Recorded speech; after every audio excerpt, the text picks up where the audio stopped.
America ഇസ്രായേലും കൂടി ഒരുപാട് കഥകളൊക്കെ ചർച്ച ചെയ്ത് അവസാനം ഞങ്ങളിപ്പം ഇറാനെ തകർത്ത് തരിപ്പണമാക്കും, ലോകമേ സാക്ഷി എന്നൊക്കെ പറഞ്ഞ് വന്നിട്ടുണ്ടായിരുന്നു. പക്ഷേ എവിടെ എങ്ങനെയാണ് എന്താ സംഭവിച്ചെന്നറിയില്ല. അവസാനം ട്രംപ് യൂട്ടേൺ അടിച്ച് കണ്ടം വഴി ഓടിക്കൊണ്ട് പറഞ്ഞിട്ടുണ്ട്, ഞങ്ങളിപ്പോൾ തൽക്കാലം സൈനിക അഭ്യാസങ്ങളോ സൈനിക പ്രതിരോധങ്ങളോ ഒന്നുമില്ല, ഞങ്ങൾ വളരെ ഭംഗിയായിട്ട് മുന്നോട്ട് പോകാനും സമാധാനം ആഗ്രഹിക്കുന്ന ആളുകളാണ്. ഈ ട്രംപ് നാവിടുത്തെ കളവേ പറയുള്ളൂ എന്നത് എല്ലാവർക്കും അറിയാം. എന്നിട്ടും ഇന്നലെ മുതൽ ഇന്ന് വരെയുള്ള രണ്ട് കാര്യങ്ങൾ എടുത്തു വെച്ച് നോക്കുകയാണെങ്കിൽ ട്രംപ് ഇന്നലെ പറഞ്ഞതാണോ കളവ്, ഇന്ന് പറഞ്ഞതാണോ കളവ്? ഇന്നലെ വളരെ വലിയ രൂപത്തിൽ അമേരിക്കയുടെ പൗരന്മാരോട് സേഫാകാനും അതേപോലെ ഏത് സമയം വേണമെങ്കിലും വിമാനങ്ങളൊക്കെ സർവീസുകളൊക്കെ അവസാനിപ്പിക്കാനും ഒക്കെയുള്ള സാധ്യതകളുണ്ട് എന്ന് പറഞ്ഞ ട്രംപ് ഇന്ന് നേരം വെളുത്തപ്പോൾ പറയുന്നു, ഇപ്പം നമ്മൾ മുൻകൂട്ടി നിശ്ചയിച്ച യുദ്ധങ്ങളൊന്നും ഒഴിവാക്കിയിരിക്കുകയാണ്, എല്ലാം അതിൻ്റേതായ വഴിക്ക് വരട്ടെ, താൽക്കാലികമായി സൈനിക നടപടികളൊന്നും എടുക്കാൻ ഉദ്ദേശിക്കുന്നില്ല. യഥാർത്ഥത്തിൽ ഇന്ന് പറഞ്ഞതാണോ ശരിയല്ല ഇന്നലെ പറഞ്ഞതാണോ കളവ് എന്നൊന്നും ഒരു പിടുത്തമില്ലാത്തൊരു അന്തരീക്ഷത്തിലൂടെയാണ്, ഒരു പ്രത്യേക ഒരു അവസ്ഥയിലൂടെയാണ് മുന്നോട്ട് പോയിക്കൊണ്ടിരിക്കുന്നത്. അമേരിക്കയുടെ പ്രസിഡന്റ് ഡൊണാൾഡ് ട്രംപിന് 80 വയസ്സ് കഴിഞ്ഞിരിക്കുന്നു. ആ മനുഷ്യൻ പറയുന്നത് ഇപ്പോൾ അംഗീകരിക്കണോ വേണ്ടയോ എന്നുള്ളത് ലോകത്തിലെ മാധ്യമ പ്രവർത്തകരൊക്കെ ഇപ്പോൾ ആലോചിച്ചുകൊണ്ടിരിക്കുകയാണ്. കാരണം ഒന്ന് പറഞ്ഞാൽ നേരെ ഉൾട്ടയാണ് മറ്റൊന്ന് പറയുന്നത്. എന്നാൽ അതിന് പുലബന്ധം എന്ന് പറയുന്ന രീതിക്ക് ഒരു നീതീകരിക്കുന്നതൊന്നും ഉണ്ടാവുകയില്ല. ആ ലെവലിലാണ് കാര്യങ്ങൾ. അഥവാ അയാൾ പറയുന്ന കാര്യത്തിൽ ഒരു ബന്ധമില്ലാത്ത ഒരു ഭ്രാന്തം പറയുന്നത് പോലെ സംസാരിച്ചു കൊണ്ടിരിക്കുന്ന ഒരു പോലീസുകാർ അല്ലെങ്കിൽ ലോക പോലീസുകാർ എന്നൊക്കെയാണ് നമ്മൾ ആ മനുഷ്യനെ കാണുന്നത്. ഈ കണ്ടം വഴി ഓടി എന്ന പ്രയോഗം വളരെ കറക്റ്റാണ്. കാരണം ഇസ്രായേലും ഞങ്ങളിതാ വരുന്നു, അമേരിക്കയുടെ ആളുകളൊക്കെ എവിടെയെങ്കിലും ഉണ്ടെങ്കിൽ ഓടി ഒളിച്ചോളൂ, ഞങ്ങൾ വളരെ വലിയ രൂപത്തിൽ ആക്രമിക്കുകയാണ്. ആ ആക്രമണം നടന്നു കഴിഞ്ഞാൽ അവിടുത്തെ മിലീഷ്യകളും ഇറാനികളും രാജ്യത്തിൻ്റെ അല്ലെങ്കിൽ ലോകത്തിൻ്റെ മുഴുവൻ മേഖലകളിലും ആക്രമിക്കപ്പെടാൻ സാധ്യതയുണ്ട് എന്നൊക്കെ പറഞ്ഞിട്ട് എല്ലാവരും പേടിപ്പിച്ച് കളഞ്ഞു. വല്ലാത്തൊരു പേടിപ്പിക്കൽ. അതിൽ GCC രാജ്യങ്ങളൊക്കെ കിടന്ന് മോങ്ങുന്നതും കണ്ടു. കാരണം അപ്പോഴേക്ക് എന്ത് ചെയ്തിട്ടുണ്ട്, ട്രംപിനെ വിളിച്ച് പറഞ്ഞു, ട്രംപെ ഞങ്ങൾ ആ സംഭവങ്ങളൊക്കെ നിങ്ങളൊന്ന് ഒത്തുപ്പിച്ച് കൊണ്ടുപോകാം, അഥവാ ഞങ്ങൾക്കിവിടെ ഒന്നുമില്ല, ഞങ്ങളെങ്ങാനും ഇറാൻ ആക്രമിക്കുകയാണെങ്കിൽ ആയുധങ്ങളൊക്കെ നിങ്ങളുടെ കയ്യിലുള്ളത്, ആയുധങ്ങളൊക്കെ ഇപ്പോൾ എടുത്തുകൊണ്ടേയിരിക്കുകയാണ് അൽ-ഉദൈദിൽ നിന്ന്. അവിടെ ഖത്തർ പറഞ്ഞു നിങ്ങൾ ആയുധങ്ങളൊക്കെ തിരികെ കൊണ്ടുപോകാം, എന്നിട്ട് മതി യുദ്ധങ്ങൾ എന്നുള്ളത്. ആ രീതിക്ക് ഒരു പേടിപ്പിച്ചപ്പോഴാണോ ഈ അമേരിക്കയുടെ പ്രസിഡന്റ് ഇത്തരം ഒരു പ്രസ്താവന ഇറക്കിയത്? അതിനെക്കുറിച്ചും വ്യക്തമല്ല. എന്താണെങ്കിലും ആളൊരു പൊട്ടനാണ്, ഭ്രാന്തനാണെന്നുള്ളത് ഇതിൽ കൂടുതലൊരു തിരിച്ചറിയേണ്ട കാര്യമൊന്നുമില്ല.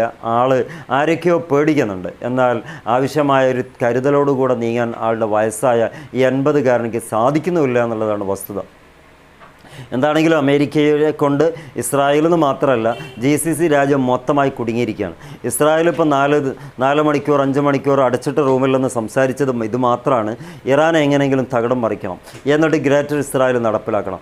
ആയിക്കോട്ടെ എല്ലാം ഞാൻ ചെയ്തോളാം എന്ന് പറഞ്ഞു വളരെ ഏറെ സന്തോഷിപ്പിച്ച് അവിടെ നിന്ന് യാത്രയാക്കി നെതന്യാഹു ഇവിടെ എത്തി നോക്കുമ്പം പഴയപടി തന്നെയാണ് ട്രംപ് ഉള്ളത്. ഇനി എന്താ ചെയ്യുക എന്ന് പറഞ്ഞാൽ ഒരു വൈബൊക്കാത്ത രണ്ടുപേരും ഒരുമിച്ച് കൂടിയതുപോലെയാണ് ഇപ്പോൾ ട്രംപിനെ നെതന്യാഹുവിനെ കാണുമ്പോൾ നമുക്ക് തോന്നുന്നത്. എന്തൊക്കെ പറയുന്നു അതൊക്കെ അംഗീകരിച്ചങ്ങ് വിടും. എന്നാൽ തിരിച്ച് സ്വന്തം നാട്ടിലെത്തിയാൽ ട്രംപ് പറയും സംഭവമൊക്കെ ശരിയാണ്, നമുക്കിപ്പോൾ ആവശ്യമില്ല, കുറച്ചുകൂടി കഴിഞ്ഞോട്ടെ. എന്തുകൊണ്ടാണ് പറയുന്നത്? എപ്സ്റ്റീൻ ഫയലിനെ പേടിച്ചിട്ടാണ് ഇസ്രായേലിനെ വിടാനും കഴിയില്ല. എന്നാൽ സ്വന്തം ദാരിദ്ര്യം മനസ്സിലാക്കിക്കൊണ്ട് JDPയുടെ $39 ട്രില്യൺ കടം ആലോചിച്ച് നോക്കുമ്പോൾ യുദ്ധത്തിനും കഴിയില്ല. ഇതിൻ്റെ രണ്ടിൻ്റെ ഇടയിൽ ട്രാപ്പിലായിരിക്കുകയാണ് മൊത്തമായിട്ട് ട്രംപ് എന്ന് പറയുന്ന മഹാരാജാവ്. അവിടെയാണ് പലതും സംഭവിച്ചുകൊണ്ടിരിക്കുന്നത്. ട്രംപിന് വേണ്ടി അനുകൂലിക്കുന്നവർ പോലും ഇപ്പോൾ പ്രതികൂല സാഹചര്യത്തിലേക്ക് മാറിയിരിക്കുന്നു. അമേരിക്കൻ കോൺഗ്രസിൻ്റെ വലിയ വളർത്തുപുത്രനായിരുന്നു ഡൊണാൾഡ് ട്രംപ്. പക്ഷേ ഇപ്പോൾ അയാളുടെ യുദ്ധ ചെയ്തികളും അതിൽ ഏറ്റിട്ടുള്ള പരാധീനതകളൊക്കെ മനസ്സിലാക്കിയിട്ട് പറഞ്ഞു, യുദ്ധം ഇനി കൊണ്ടുപോകേണ്ട കാര്യമില്ല, ഇസ്രായേലിന് വേണമെന്നുണ്ടെങ്കിൽ ഇസ്രായേൽ സ്വന്തമായി കൊണ്ടുപോകട്ടെ. പക്ഷേ ഇതൊന്നും പുറത്ത് പറയാതെ പല തവണകളായിട്ട് ഇയാൾ പറയുന്ന വാക്കുണ്ട്, എനിക്ക് വേണ്ടിയിട്ടല്ല യുദ്ധം ചെയ്യുന്നത്, ഇസ്രായേലിൻ്റെ അജണ്ടയാണ്, ഇസ്രായേലിന് വേണ്ടി മാത്രമാണ് യുദ്ധം ചെയ്യുന്നത്, ആവശ്യമുണ്ടെങ്കിൽ അവർ തന്നെ മുന്നോട്ട് പോയിക്കോട്ടെ. അതൊക്കെ കേട്ടിട്ട് പലപ്പോഴും നെതന്യാഹുവിനെ ഹാലളകി പറയുന്നുണ്ട്, സ്വന്തമായ ഒരു സംവിധാനം നമുക്ക് വേണം, ഒരാളുടെ സഹായമില്ലാതെ നമുക്ക് യുദ്ധങ്ങൾ ചെയ്യാനുള്ള ആയുധങ്ങൾ നമുക്ക് വേണം, അതിനുള്ള പ്ലാന്റ് നമ്മൾ സ്ഥാപിക്കണം, ഉപയുണ്ടാക്കിയെടുക്കാൻ നമ്മൾ ശ്രമിക്കണം എന്നൊക്കെ പറഞ്ഞിട്ട് ആ ലെവലിൽ മുന്നോട്ട് പോയിരുന്നു. ഇപ്പോൾ ചുരുക്കം പറയുകയാണെങ്കിൽ അമേരിക്ക മുന്നോട്ട് വരുന്നു, പക്ഷേ ഈ GCC രാജ്യങ്ങൾ പിന്നോട്ട് കൊണ്ടാക്കുന്നു. അമേരിക്കയ്ക്ക് വേണ്ടി പണിയാളുകളായിട്ടുള്ള അമേരിക്കൻ സൈന്യങ്ങൾ പോലും അവർക്കെതിരെ തിരിയുന്നു എന്നുള്ളതാണ്. യഥാർത്ഥത്തിൽ ഇതൊരു വേണ്ടാത്തൊരു യുദ്ധമാണ്. ആർക്കോ വേണ്ടി തിളക്കുന്ന സാമ്പാർ പോലെ എന്തൊക്കെയോ പറഞ്ഞൊരു കാരണമുണ്ടാക്കി അവസാനം ഇറാൻ്റെ മുകളിൽ അടിച്ചേൽപ്പിക്കാനുള്ള തന്ത്രമായിരുന്നു. പക്ഷേ ഇറാൻ നെഞ്ച വിരിച്ച് നിന്നിട്ട് പറഞ്ഞു, അടിച്ചാൽ കാണാൻ നിങ്ങൾക്ക് ബാക്കിയുള്ള പൂരങ്ങൾ കൃത്യമായി അവർ മനസ്സിലാക്കുകയും ചെയ്തു.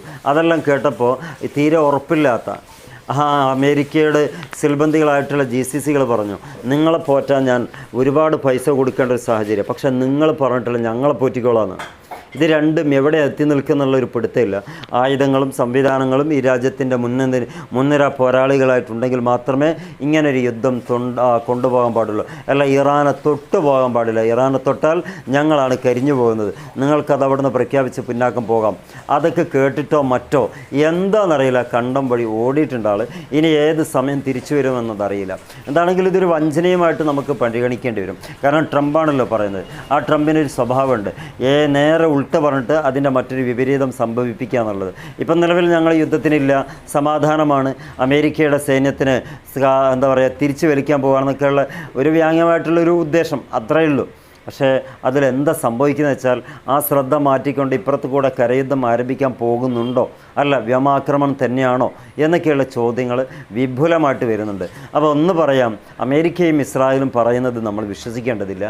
അമേരിക്കയും ഇസ്രായേലും തമ്മിൽ ഒരുപാട് കാര്യങ്ങൾ മറച്ചു വെച്ചുകൊണ്ടാണ് വളരെ ചെറിയ മൈന്യൂട്ടഡ് ആയിട്ടുള്ള വളരെ ചെറിയ എന്താ പറയുക നേരെ ഓപ്പോസിറ്റഡ് ആയിട്ടുള്ള കാര്യം ലോക ജനങ്ങൾക്ക് മുമ്പിൽ അറിയിക്കുന്നത്. യഥാർത്ഥത്തിൽ 800 കോടി ജനങ്ങൾ പൊട്ടന്മാരാകുകയാണ് ഇവരുടെ വർത്തമാനത്തിൽ. എന്താണ് ഇതിന് സംഭവിക്കുക എന്നുള്ളത് ഭാവിയിൽ കണ്ട് മനസ്സിലാക്കാനേ സാധിക്കുള്ളൂ. രണ്ടാളെയും നമ്പാൻ പറ്റില്ല. പിന്നെ സൗദിയുടെ കാര്യം ഹൂത്തികളങ്ങ് തീരുമാനിക്കുമെന്ന് പറഞ്ഞിട്ടുണ്ട്. അപ്പോൾ സൗദിക്ക് നല്ലൊരു സൽക്കാരം കിട്ടാനുള്ള സാധ്യതയും ഉണ്ട് എന്നാണ് തോന്നുന്നത്. കാരണം സൗദി 14 രാജ്യങ്ങളെ കൂട്ടുപിടിച്ചുകൊണ്ട് വലിയൊരു ഫോറം ഉണ്ടാക്കിയിട്ടുണ്ട്. അതിൽ അമേരിക്കയും ഇസ്രായേലും ഇല്ല. ലീഡറായിട്ട് ക്യാപ്റ്റനായിട്ട് സൗദി അറേബ്യ വന്നിട്ടുള്ളത്. ഖത്തറും യു എ ഒഴിച്ച് ഖത്തറൊക്കെ അതിൽ ഭാഗമാവുകയും ചെയ്തിട്ടുണ്ട്. അഥവാ കുവൈറ്റ്, ബഹ്റൈൻ, ഖത്തറൊക്കെ അതിൻ്റെ ഭാഗമായി GCC രാജ്യങ്ങളിൽ നിന്ന് പങ്കുചേരുകയും ചെയ്തു.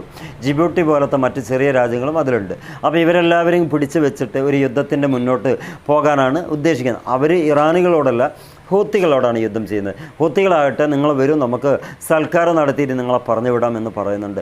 അഥവാ എന്താ അർത്ഥം, അവരുടെ കയ്യിൽ ഇത്രയും നാൾ ഉപയോഗിക്കാത്ത ആയുധങ്ങളുണ്ട്. അതിൻ്റെ ഫോട്ടോ വെച്ച് കൊടുത്ത് പറഞ്ഞു, ഇതുവരെ ഞങ്ങൾ ഉപയോഗിച്ചിട്ടില്ല, പക്ഷേ നിങ്ങൾ ഉപയോഗിക്കണം എന്ന് നിങ്ങൾക്ക് നിർബന്ധമുണ്ടെങ്കിൽ അത് ഞങ്ങൾക്ക് ഇവിടുന്ന് തൊടുത്തു വിടാവുന്നതേ ഉള്ളൂ, വളരെ സിമ്പിൾ, നിങ്ങൾ അനുഭവിച്ചോളൂ എന്നാണ് ഹൂത്തികൾ പരിഹാസ രൂപേണ പറയുന്നത്. എന്ന് പറഞ്ഞാൽ 14 രാജ്യങ്ങളെ കെട്ടുറപ്പൊന്നും ഹൂത്തികൾ അത്ര വലിയ ഗൗനിച്ചിട്ടില്ല എന്ന് മനസ്സിലാക്കാം. ഇങ്ങനെയാണ് കാര്യങ്ങൾ പോകുന്നതെങ്കിൽ ഒരു ലോകമഹായുദ്ധത്തിൻ്റെ അലയൊലികളായിട്ട് ഇതിനെ പരിഗണിക്കേണ്ടി വരും. കാരണം അതാണല്ലോ അതിൻ്റെ ശരികൾ. കാരണം ഒരു രാജ്യം കഴിഞ്ഞാൽ മറ്റൊരു രാജ്യം, മറ്റൊരു രാജ്യം കഴിഞ്ഞാൽ മറ്റൊരു രാജ്യം, ഇങ്ങനെ 1 by 1 സിങ്ക് ചെയ്ത് പോവുകയാണ്. അവസാനം എല്ലാവരും കൂടി ഒരൊറ്റപ്പെടുത്തുന്നുണ്ട്. ആരെയെ പിടിക്കുക എന്നുള്ളതാണ് നമുക്കറിയേണ്ടതുള്ളൂ. ഇറാനിപ്പം വിജയിച്ചുകൊണ്ടിരിക്കുന്നു. ഈ മടക്കയാത്രയും വീരവാദങ്ങളൊക്കെ മുഴക്കി പണ്ടേ ശീലിച്ച അമേരിക്ക ഇന്നും അതങ്ങനെ മുഴക്കിക്കൊണ്ടിരിക്കുന്നു. അതിലപ്പുറം മറ്റൊന്നും അമേരിക്കയുടെ മുമ്പിൽ ഇപ്പോഴില്ല. അണവായുധങ്ങളുണ്ട് എന്നല്ലാതെ അത് ഉപയോഗിക്കാൻ അയാളെ കൊണ്ട് സാധിക്കുകയില്ല. കാരണം തിരിച്ചടി തെച്ചും അമേരിക്കക്ക് കിട്ടുമെന്നുള്ളത് ഉറപ്പാണ്. ഇപ്പോൾ നിങ്ങളുടെ അഭിപ്രായങ്ങൾ കമൻറ്റുകളായി രേഖപ്പെടുത്തുക, നിരൂപണങ്ങൾ എഴുതുക, സപ്പോർട്ട് ചെയ്യുക, സബ്സ്ക്രൈബ് ചെയ്യുക. നിങ്ങളുടെ സപ്പോർട്ടാണ് നമ്മുടെ ക്ഷുദ്രജീവികളായിട്ടുള്ള മറ്റുള്ളവരെല്ലാം ഇത്തരം ചാനലുകൾ സംരക്ഷിക്കാൻ ഉപയോഗപ്പെടുത്തുക. എല്ലാവരും സപ്പോർട്ട് ചെയ്യുക, സബ്സ്ക്രൈബ് ചെയ്യുക. Wish you all the best. Good bye.